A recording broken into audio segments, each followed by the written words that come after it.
my father was he was there. I can't say that he wasn't there for me, but he the way that I am now, I love harder and I'm more affectionate with my kids, and that's something that I missed out with my dad. Like, my dad really ain't tell me he loved me until I was kind of like grown. So I take that and turn it into a positive with my kids, and I tell them I love them every day, you know, and I show them a lot of affection. And my dad was there for me, but, you know, I just take what I consider negative from him and turn it into a positive, and that makes me a better dad.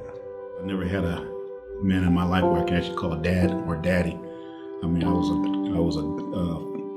my mother married a gentleman, and he became my stepfather, and I kept it at that. But I always looked at, when I become a father, that I would do the right things, not the things that I had experienced in my life.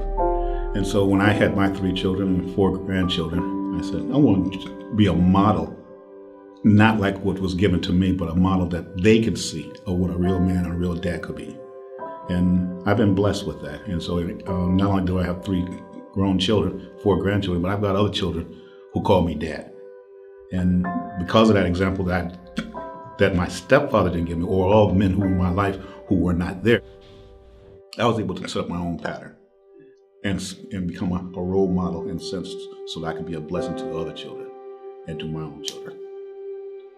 Well, first of all, my experience with my dad growing up, I always saw him work very hard. He made sure that food was on the table. Then also his relationship with my mom, they've been married ever since. And his integrity, if you want to sum it all, is what really affected me, and who I am today is a reflection of my dad. Just through the generation, my dad's dad wasn't there in his life, so my dad tried to do the best he could, just to be there for me, just to help try to mold me and bring me up. And it kind of just set the platform for me to kind of just do better than what he did, like he did better than what his dad did.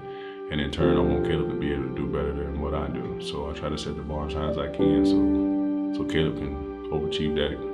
And with his kids, he can do the same thing.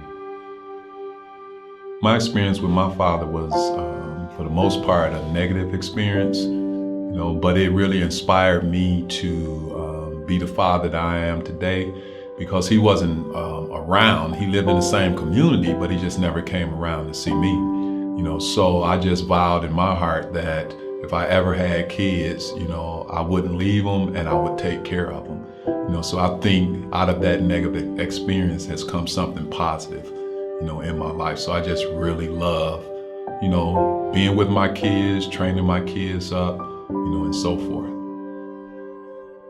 Well, a couple things I remember about my dad is that he wouldn't let us quit. If we started a project, we had to finish it.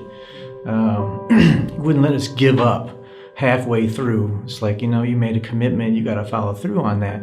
Whether it takes you a day, a week, or a month, or a lifetime, you've got to keep your commitments and go through with things. And I think back in the Bible where Paul said you got to finish the race. You know, you got to fight that good fight.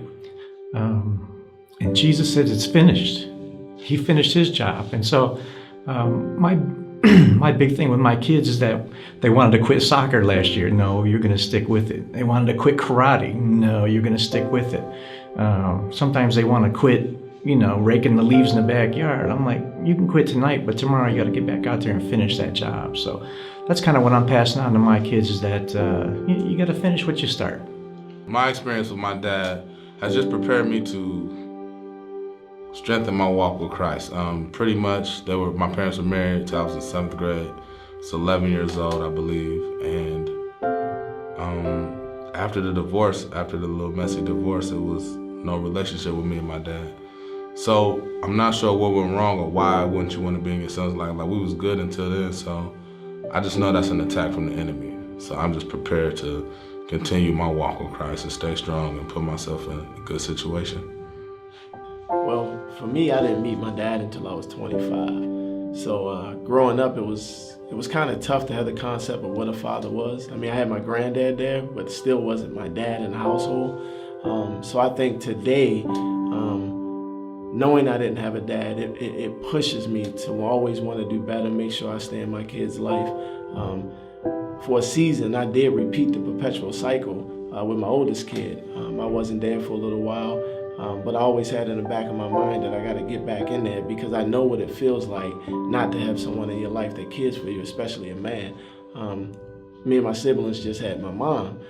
So today when I think about that, that causes me to every day strive to just be a better man to my kids.